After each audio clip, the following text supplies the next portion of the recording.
We all know big is bigger than small. And of course, massive is bigger than big. And mega is even bigger than massive and way bigger than big. Well, this isn't big, and it's not massive, and it's not just mega. This is the Mega Massive Oh My Goodness Merry Mortgage Giveaway from Cable Bahamas. Our grand prize winner will get their mortgage and utilities paid for a full year. Another winner will get their utility payments, and another winner will get all their cable services for an entire year. That's up to $40,000 in prizes in the Mega Massive Oh My Goodness Merry Mortgage Giveaway. If you want to win, just sign up for Rev Voice Bahama Land, the unlimited nationwide home phone service that's packed with features for one low price of just $14.99 a month. This is the time to upgrade your home phone service to Rev Voice Bahama Land, and we'll pay your mortgage and utility payments up to $25,000 for a full year. Rev Voice Bahama Land, the Bahamas' most reliable home phone service with nationwide coverage and a chance to win in the Mega Massive Oh My Goodness Merry Mortgage Giveaway.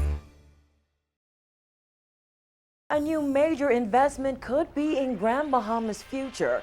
This as government prepares to dish up to $23 million to repair roads on Andros.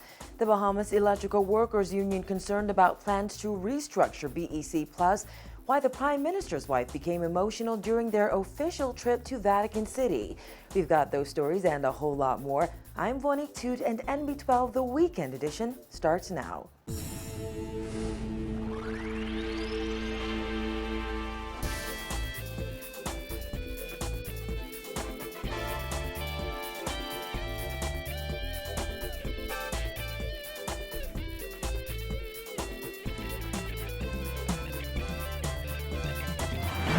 Topping news tonight, as Grand Bahama's economy continues to limp along, Prime Minister Perry Christie held what he described as very important and deep discussions with principals of the Grand Bahama Port Authority, Hutchison Whampoa Group, owners of the Freeport Container Port, and the island's largest resort developer about Grand Bahama's future.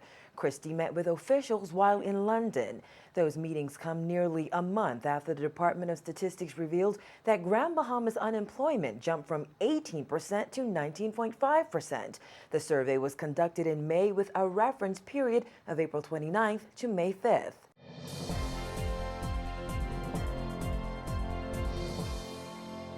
As you know, important decisions must be made shortly about the future of Freeport. And I was happy to get the opportunity to review these matters and the government's thinking on the way forward.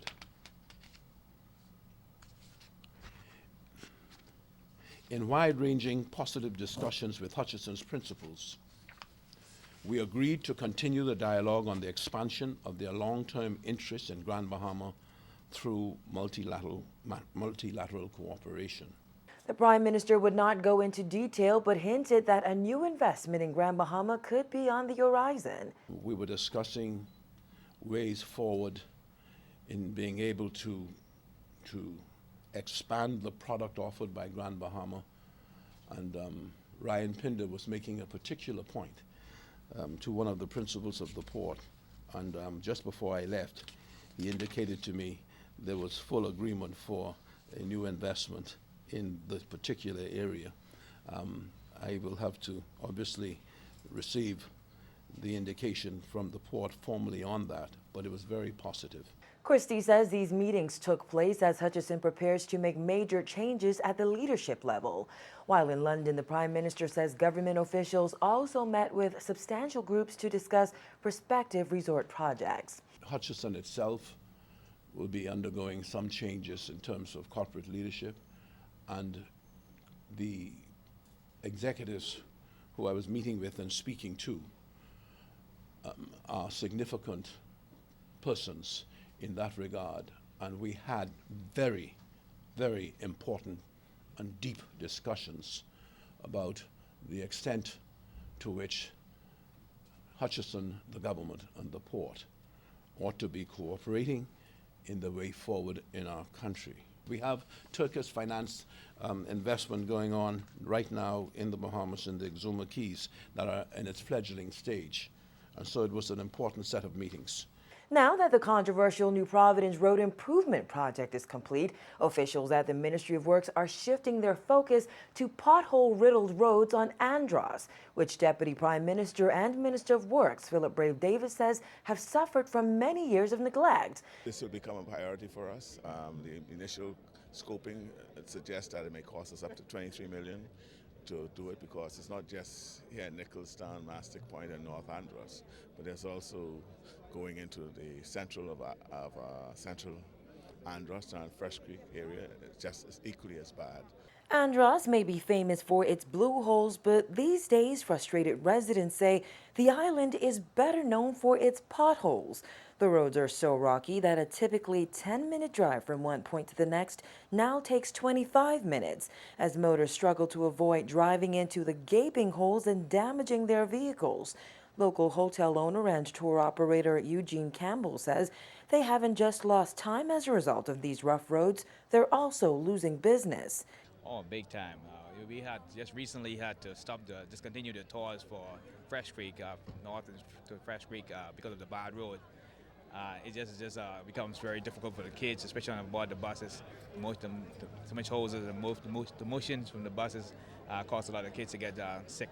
And no bus tours means no business for local restaurants that count on the visitors and students who pack buses to take tours of the sleeping giant. We do field trips. We have college students, also church programs, retreats, and different things that we work with North and Central. Because of the situation of the road situation, we find that the restaurants in the Central and other places in Central cannot benefit from us doing the tours no more, because it's just difficult to get to them.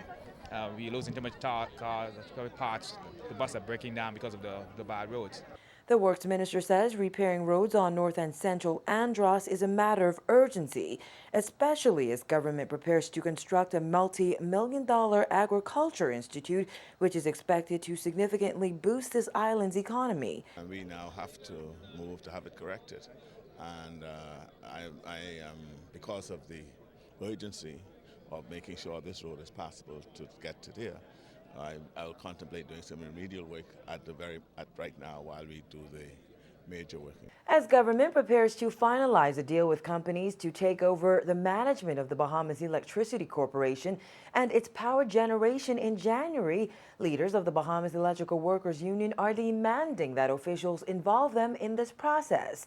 Chief Shop Steward Carl Kemp says morale at BEC is at an all-time low, and workers still have no idea what will happen when government splits BEC's operations apart. So the morale is low in BEC as a result of these statements being made by the chairman, continuous statements, by the impending privatization or restructuring of BEC, where we don't know what's going to happen. Everything is in the dark. We hope one day that we wake up and we find that BEC is sold and our jobs is not secure. We don't know what's going to happen.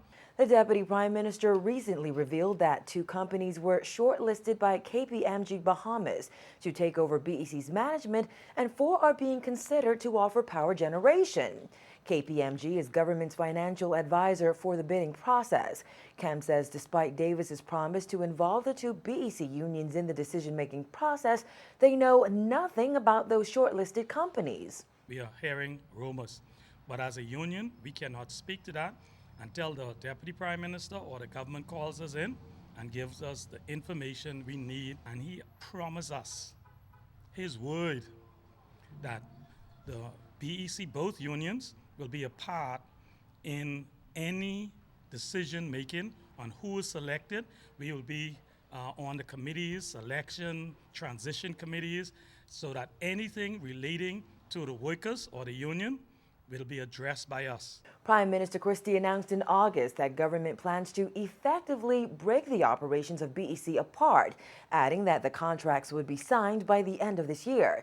Government has said that BEC's restructuring would lead to lower electricity costs for consumers. From the crime beat, 2 men are facing drug charges after allegedly attempting to smuggle nearly $14,000 worth of cocaine into the United States on Friday. Acting on information, officers of the Central Intelligence Bureau busted the 2 men, ages 32 and 22, at Lynden Pinling International Airport's U.S. Departure Lounge. Officers discovered nearly 2 pounds of marijuana in a carry-on bag owned by the 2 suspects. They're expected to be charged in court early next week. Social services in the country are set to undergo a major overhaul next year after the implementation of the Conditional Cash Transfer, or CCT, system. CCT is set to replace the Bahamas' current social welfare system. Jasmine Bonamy has more in this report.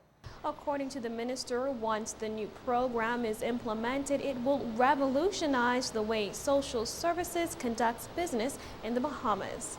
In fact, CCT would replace the current system that provides an estimated $15 to $17 million of social assistance funding to more than 10,000 households, says Griffin. It's been termed a major overhaul of the financial assistance programs intended to improve their efficiency and ultimately reduce poverty levels. The Ministry of Social Services received $7.5 million in financing from the Inter-American Development Bank, along with technical assistance from the Washington, D.C.-based institution.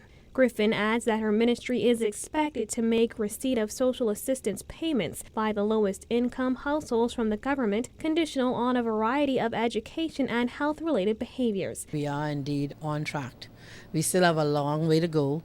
It's a lot of work, but I'm satisfied that the staff, working very diligently with the Inter-American Development Bank, will have the program ready to roll out in about July of 2014. We do have a social safety net project unit that is working very diligently. And here's how officials say the program will work.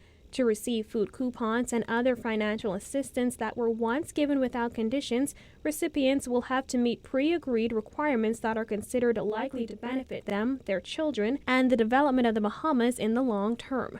The conditional cash transfer is inspired by similar models elsewhere in the Caribbean and Latin America region. A typical CCT program calls for school attendance and regular health checkups as standard interventions that accompany conditional cash transfers. In the Bahamas, these will also be required.